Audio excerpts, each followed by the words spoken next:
स्वागत है आप सभी का। मैं हूं साहिल खान और आप देख रहे हैं साहिल की डायरी। यूपी की राजधानी लखनऊ में है और हमारे साथ में समाजवादी पार्टी के प्रवक्ता हैं मनोज काका। काफी आपने सुना होगा ना आपका। स्वागत है आपका जी। बहुत शुक्रिया, धन्यवाद साहिल जी आपका। मिल्कीपुर इस समय देश का सबसे बड़ा चुनाव होने जा रहा है क्योंकि वहाँ के जो सांसद हैं अवधेश जी वो कह रहे हैं 27 का रास्ता मिल्कीपुर से होके जाएगा। नहीं, अवधेश जी देखिए एक जनवादी नेता है, हमारे पार्टी के इतने वरिष्ठतम नेता हैं, नेताजी के सहयोगी रहे और एक सामान्य सीट से भी दलित वर्ग का उन्होंने प्रतिनिधित्व किया है। ये बहुत बड़ी बात है। जनमानस ने उनको मौका दिया है, वहाँ से 8-9 बार वो विधायक रह चुके हैं, अब मेंबर ऑफ पार्लियामेंट हैं। तो जो वो कह रहे हैं उसमें हकीकत होगी। मिल्कीपुर का जो चुनाव कहीं का भी हो, चुनाव निष्पक्षता के आधार पे होना चाहिए।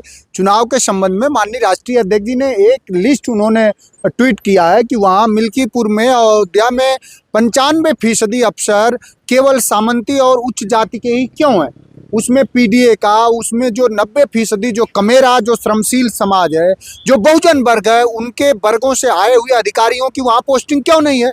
तो देश के मुख्य निर्वाचन आयोग से ये सवाल है कि वहाँ पर कम से कम बहुजन वर्ग के लोगों की पोस्टिंग सुनिश्चित करा जाए।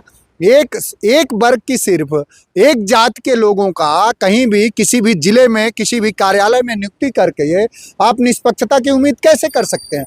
और मिल्की अयोध्या के लोगों ने जिस तरह बड़े पैमाने पे समाजवादियों का दिखाया, उसी तरह मिल्कीपुर के लोग, चूँकि पूरा देश का बहुजन अब अगर किसी के विचारधारा के प्रति संबद्ध हो गया और किसी के विचारधारा को जानता है कि उसके आर्थिक, सामाजिक, राजनीतिक न्याय का सही रास्ता क्या है, तो उस रास्ते का इस समय नए दौर में अगर कोई सबसे इस देश के बहुजनों के आकर्षण का केंद्र है तो वो माननीय अखिलेश यादव जी की पीडीए की विचारधारा है और बड़े पैमाने पर मिल्कीपुर से समाजवादी पार्टी जीतेगी। लेकिन चंद्रभानु जी जो बीजेपी प्रत्याशी हैं वो कह रहे हैं कि समाजवादी पार्टी का अंकार टूट जाएगा मिल्कीपुर में इस बार। अरे कहने वालों का बहुत कहना है।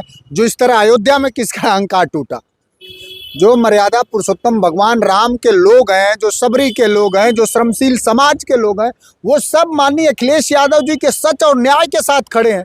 भारतीय जनता पार्टी को कौन, वहाँ का किसान को आज तक मुआवजा नहीं दिया गया। वहाँ के किसानों ने, आपने देखा होगा कि उसी सरयू में खड़े होके आत्मदाह करने जा रहे थे।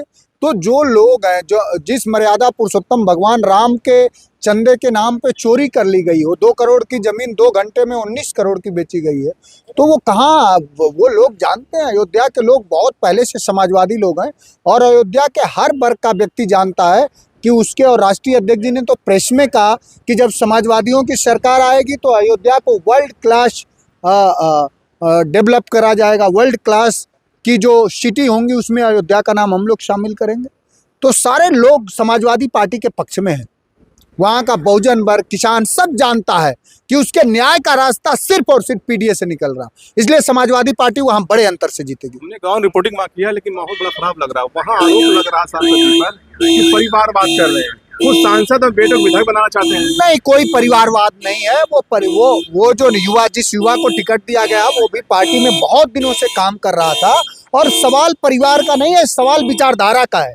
सवाल विचारधारा का है। आज के समय में बहुजन वर्ग जान चुका है कि उसको आर्थिक, सामाजिक, राजनीतिक, जो जेपी का संपूर्ण क्रांति था, जो लोहिया की सप्त क्रांति थी, उसको व्यवहारिक रूप कोई दे रहा। जो बाबा साहब का सपना था कि बहुजन सिर्फ विचारों में नहीं बल्कि व्यवहार में इस देश का शासक बने, उसको व्यवहारिक रूप से राजनीति में ला करके और उसको हिस्सेदारी सुनिश्चित कर रही है पीडीए की अवधारणा। इसलिए पूरा समाज पीडीए की अवधारणा के साथ है। वहाँ व्यक्ति का सवाल ही नहीं है, विचारधारा का सवाल है। लोग कह रहे हैं कि मिल्कीपुर में भाजपा सपा का जो है नाक की लड़ाई हो गई है।